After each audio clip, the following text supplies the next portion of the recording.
Minasan konnichiwa. Today I'm able to speak Japanese because I'm living in Nihon. So I can do self-introduction as you know. Konnichiwa, everyone. Konnichiwa means how are you doing or how do you do or hello. It's just like that. So this is my second video so far, and then today I will answer one of my questions that I've been asked. For since I would say that since 2019 December, I am a co-founder of Enough is Little, and I've been assisting different applicants to apply for different scholarship, especially in Rwanda. But now I have thought that maybe I shouldn't be limited to Rwanda only. We should think in the context of looking forward to apply for different scholarship outside Rwanda. And so far, I have assisted some people to apply at F University in Costa Rica. I've also done another application in Ashinaga. Ashinaga is an organization based in Japan, and it assists different applicant who are orphan, who has one or who have lost or both parents to study in Japan or UK or Europe or sometime like USA, depending on the interest of the applicant.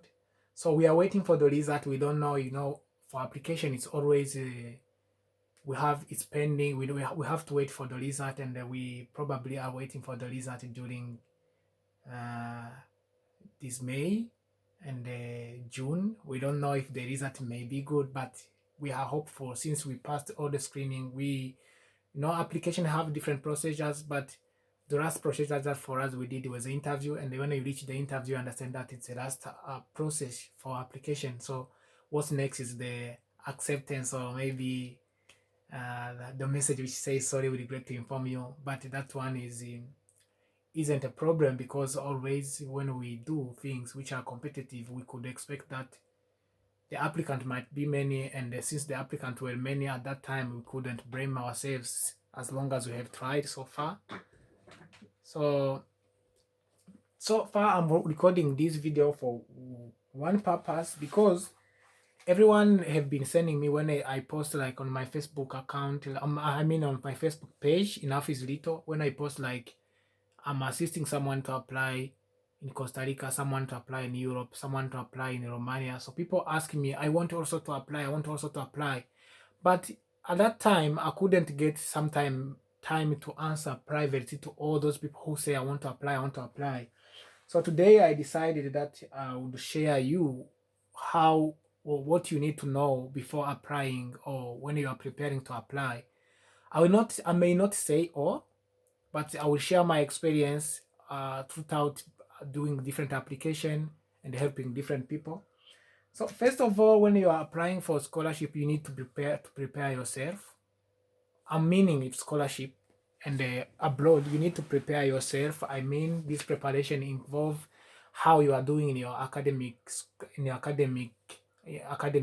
If you are doing well in your grade, that means you have to work harder and harder, so that you can get good grade. But also, please consider doing some beyond classroom activities. If there are clubs, if you could run for for leadership position in your school, if you consider volunteerism.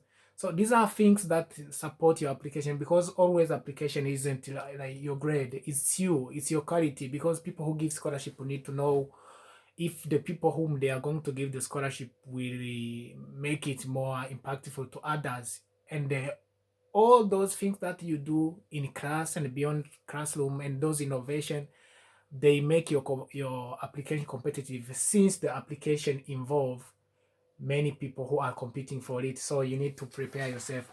Then as long as because I'm in Japan, I consider telling you what you need to prepare. Maybe if you want to come to Japan, maybe if you want to go to study to Europe, maybe you want to go to Canada, maybe you want to go to US. I want to tell you like what are the requirements that are often used to be required for international universities. And for the first question, I will tell you about yourself. As I have said, you need to think to have in your mind what do you want to study. Sometimes it's a good things that you need to think. That's the first question you need to ask yourself, like what are you interested in? Are you interested in the are you interested in the engineering, in STEM, like STEM, all these things which are related in the engineering, technological studies? Are you interested in the social sciences? So this gives you idea of how you could go forward and how you could prepare yourself on the whole, what like you should focus during your high school. Again, you need to think about the country. Sometimes people prefer to choose like their home country. Like in Rwanda, there are plenty of university that I will come up next time. But if you need like to have a broad experience, you need to think: should I go to Asia? Should I go to Europe? Should I go to America? Should I go to Canada? So there are different things that should direct you to that preference of that country, which I'm going to state now. Sometimes when you are targeting a country, there is condition of living, which often refer to average monthly expenses. And also you need to consider, like, because when you are living in foreign experience, sometimes it's good if you do try to do some kind of job, part-time job. You need to see how, if this country you are choosing to, the job, if it's your motivation, you need also to consider that, because part-time job is important when you are doing studies abroad, because you need that time, there is need of things you need to have to own in order to perform academically. Maybe you need camera, maybe you need to go to visit a place. Sometimes you will need the additional money, and it's good when you're abroad to have this kind of experience, to have to plan about this experience of looking forward to have some part-time job, because you find that in these developed countries, part-time job is whatever everyone is trying to do in order to do. Also, as a matter of fact, you need also to plan. If I'm planning to see if that country offer part-time job, you need to consider the working visa permit. But also this consider like living.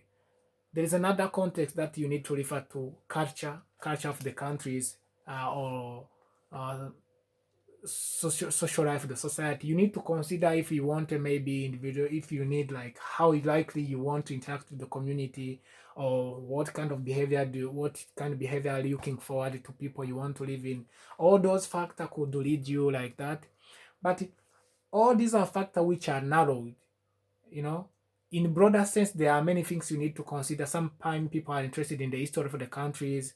Some people are impressed by innovation of the countries. So these are the things which attract you to the country. Some people have family or friends in that country. So all those are the factors which lead you to the country that you want to choose in. So I would tell you then, afterward, after telling you what it required, like to choose to maybe to lead that in to that university. Now I want to tell you like some prerequisite document you need to check on, or you need to think about whenever you think about applying for scholarship abroad for international university.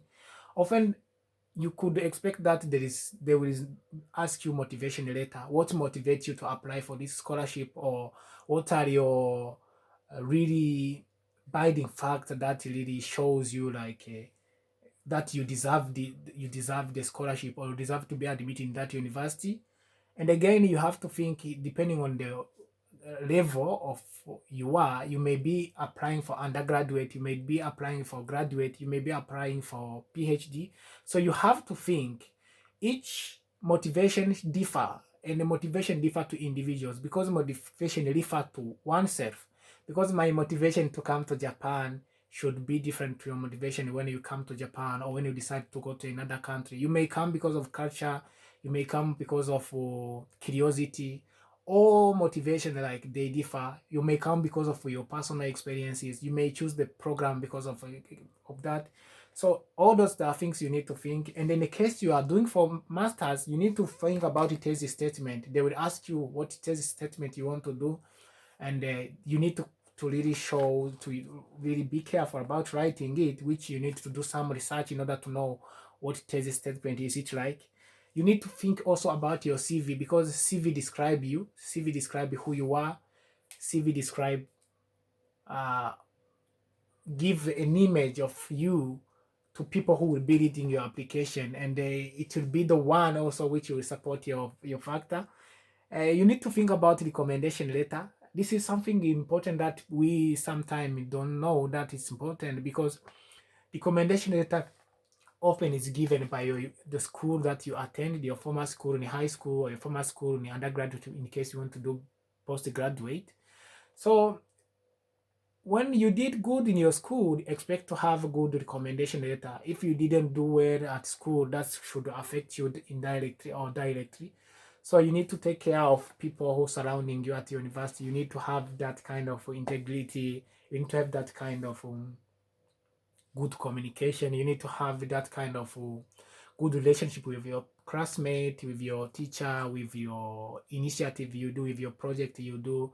So because the person who will give you recommendation will give recommendation according to how he saw you, how he observed you, how he behaved at that time, at a particular time. So that's the thing I think you could consider also recommendation letter. You need to know that you will need the recommendation letter in order to get admission in a university. So you need to consider to know what you need to do to prepare for people to give you recommendation letter happily, because sometimes when they didn't do well, some people will not, we prefer not to give you recommendation letter, which is bad. And then apart from recommendation letter, your grade, I have already said it, you need to have a transcript. Often it is good if you have transcript from secondary school, but both in case like you are doing, if you are applying for undergraduate, you need to have all transcript from your high school level, like maybe the 3 years and the diploma. And if it is in French or in English also, you have to take that consideration depending on the application you are doing, because you may be studying in a francophone system, and then you are applying for anglophone system. That means sometimes they will require you to translate or to convert the academic document into English. Then the school will need to put a stamp with the converted or translated, translated the transcript. Then you need to consider all things accordingly. And the grade should be good actually. You shouldn't be like you this question might be difficult for me, because some people ask me what are the good results that I should use in order to be selected. I would say that there is no kind of saying like this marks, because at time the grade is also like influenced by how you did academically and beyond the classroom. But what I would tell you, get the marks, the higher you could achieve. You know, if you can be classified in A level and B second level, first level and second level, that would be nice.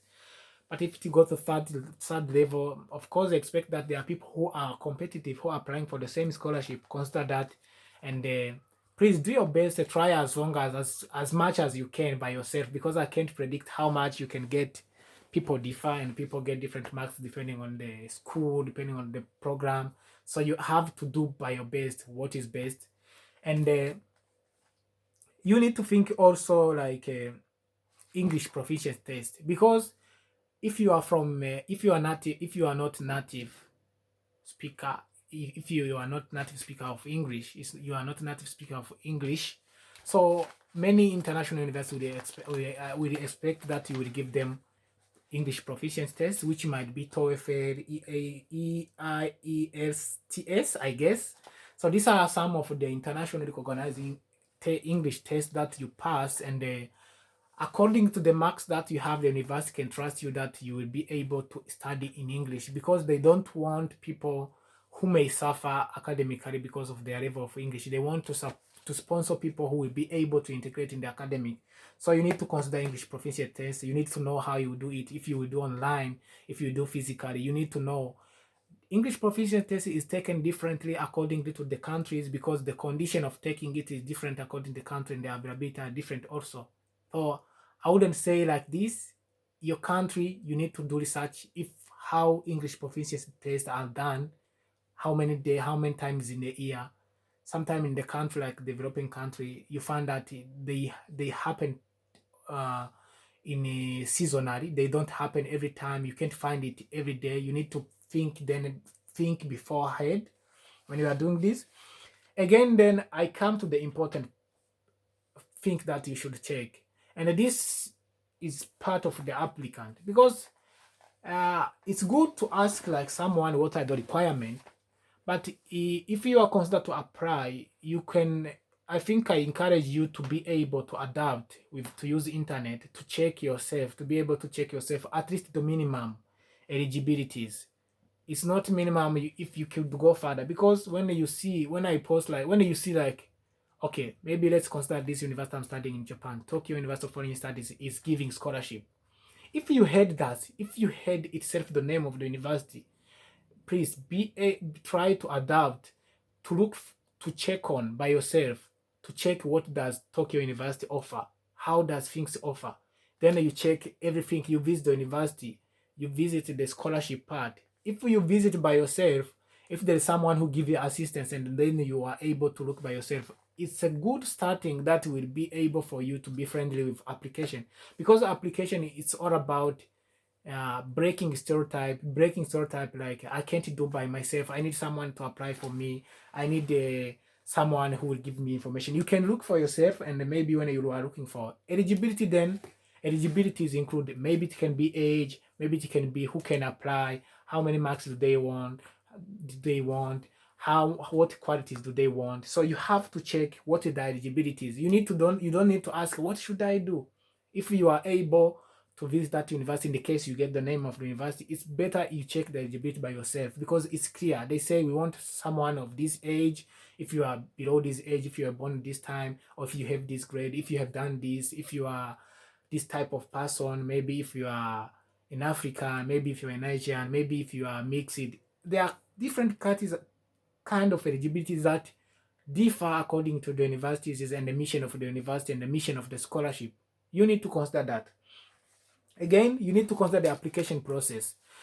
This I said this because some university you will do to have maybe two different process. There is application process for admission first for university.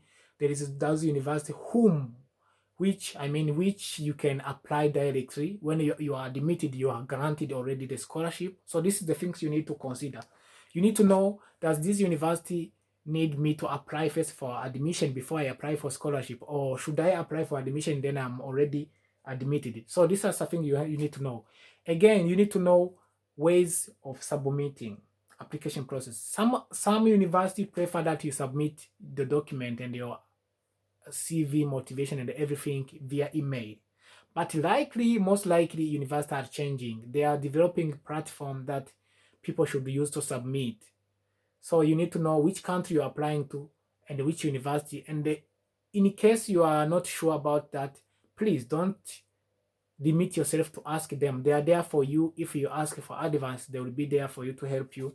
That's why I tell you that you need also to consider the application processes. If what application do they look forward? How do they want your application to be? How many types of application or how many procedure you have to take in order to get admission and then to apply for the scholarship. Another important fact is to plan for deadline of the application. When I say deadline of application, because when you are doing application, you need to focus, you need to do, there are things you need to do at the individual level, but remember that you need also to consider like you need the recommendation letter, and the recommenders, they need time to submit to work on your recommendation. Sometimes they are busy, so in the case you surprise them when maybe you have one day left, that time you can't really you can't be sure if you can expect their support. That means you need to take care of the deadline so that it can help you how you prepare yourself, and it can prepare you, inform people whom you think you will need. And again, if you have done some kind of activities, extracurricular activities beyond classroom, maybe volunteerism, certificate, initiative. Sometimes there is some scholarship that that I advise you that you should maybe give links to some reference of the activity that you have been doing as to support your application. Yeah, thank you very much. I likely uh, wish to receive your comment about this video, about this. I know I'm making the video. I want next time to be improve how the video will be made, because this time I'm not editing often. I'm preparing this lesson because I'm busy with classes, so I need to be informing. Just I use the easy way for me to communicate with you. But if you have some recommendation, this I've prepared this because there are people who asked me about this. So next time, I look forward for your comment, your subscription, your likes, your share. That means a lot because um I am here because I want to cooperate with you. I want your support. I need your comment. And if I'm doing for content which is not matching your which is not meeting your expectation, you could tell me how I improve or how I could do better. So thank you very much. Arigato gozaimasu. Merci beaucoup. Subscribe. Please consider subscribe. It means a lot. Thank you very much.